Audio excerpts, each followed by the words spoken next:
আসসালামু আলাইকুম। হুট করে ঢাকা ক্যাপিটালসের মানে কি হয়ে গেল? এত বড় ফ্র্যাঞ্চাইজি, এত কোটি, কোটি টাকার দল এবং ঢাকা ক্যাপিটালস কিন্তু এই আসরের যদি বলতে পারি ধনীর দিক থেকে বলতে পারি তাহলে ২য় সেরা ধনী দল। ফার্স্ট এ আছে রংপুর রাইডার্স, সেকেন্ডে কিন্তু ঢাকা ক্যাপিটালস। কিন্তু এত বেশি আ সমৃদ্ধি, এত বেশি ঐতিহ্য নিয়েও কিন্তু ঢাকা ক্যাপিটালস কেন জানি আগাতে পারতেছে না এবং বরাবরই তিনি বারবার ফেল করতেছে এবং তাদের কিছু টেকনিক্যাল প্রবলেম বা টেকনিক্যাল ইরর এর জন্য হ্যাঁ, তারা তাদের ফ্র্যাঞ্চাইজিকে অনেক আ আ যে যেটাই বলি যে প্রচার করেছে ভালোমতো, ভালোমতো মার্কেটিং করছে। Everything is so good, everything is two professional.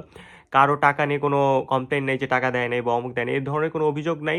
প্রফেশনালিজমের তুঙ্গে কিন্তু যেই ব্যাপারটা ল্যাকিং সেটা হলো তারা দল নির্বাচনে আসলে খুব বেশি আমার মনে হয় না মাথা ঘামিয়েছে। তারা দল নির্বাচনে দর্শকদের মানে Facebook টিম যেটা বলি সো কল্ড তো সেইটার ব্যাপারে বেশি মনোযোগ দিচ্ছে। কারণ আমাদের লোকাল বয় তাসকিন ঢাকার দেন নাসির হোসেন এতদিন ধরে জাতীয় দলে চান্স পায়নি কিন্তু সেকেন্ডলি আবার জাতীয় দলে ঢুকেছে নাসির হোসেন, সাব্বির রহমান।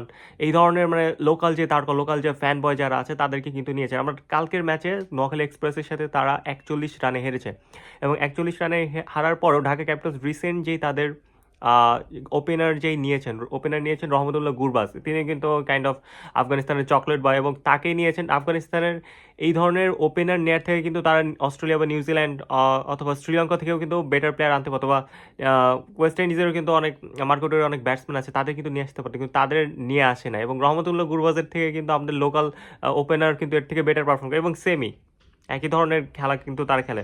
কারণ যদি ম্যাচটা দেখি ঢাকা ক্যাপিটালস ১৪৩ রানে অল আউট হয়ে যায় যেখানে টার্গেট ছিল ১৮৫ রানের। রহমানুল্লাহ গুরবাজ ১০ বলে ১১ রানে একটা ৬ মারছে খালিদ, বাকি তার ১১০ স্ট্রাইক রেটে তিনি বল করেছেন। আর আব্দুল্লাহ আল মামুন ৯ বলে ২, একজন ওপেনার আপনি ৯ বলে ২ ইমার্জিং এশিয়া কাপে খুবই ভালো খেলছে, খুবই করছে কিন্তু সেই প্লেয়ার ৯ বলে ২ রান করছে।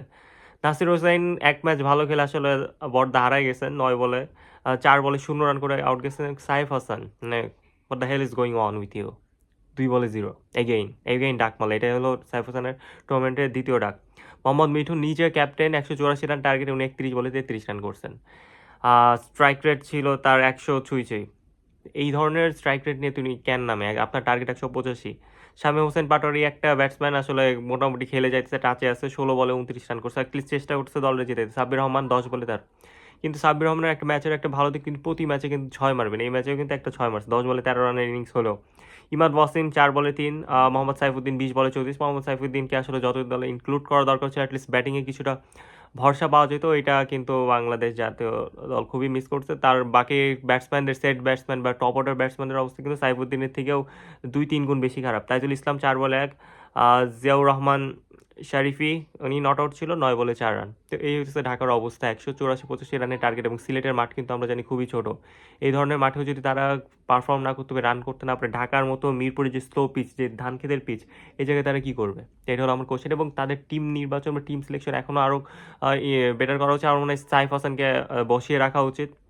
নাসিরকে নিয়ে ভাবা উচিত। আর রহমতুল্লাহ গুরবাজ বা এই ধরনের বিদেশি ক্রিকেটার দের নিয়ে বেশি টাকা খরচ না করে লোকাল দেশি বয় যারা আছে তাদের দিকে আরও ফোকাস রাখা উচিত। তাহলে আমার মনে হয় বেটার পারফরমেন্স করবে এবং নেক্সট টাইমে তারা যে টিম সিলেকশন করবেন এটা আমি অভিজ্ঞ একজন কোচ নিয়ে যেন তারা প্রপারলি এই টিম সিলেকশনটা করে। ফ্যান বয় বা ফ্যান বেস থেকে বেশি যেন তারা তাদের ক্রিকেটে যেন মনোযোগটা বেশি দেয়। এটা ঢাকার প্রতি অনুরোধ থাকবে। আপনার কি মতামত? প্লিজ ডু কমেন্টস অ্যান্ড আমার চ্যানেল নতুন হয়ে থাকলে চ্যানেলটি সাবস্ক্রাইব করুন। আসসালামু আলাইকুম।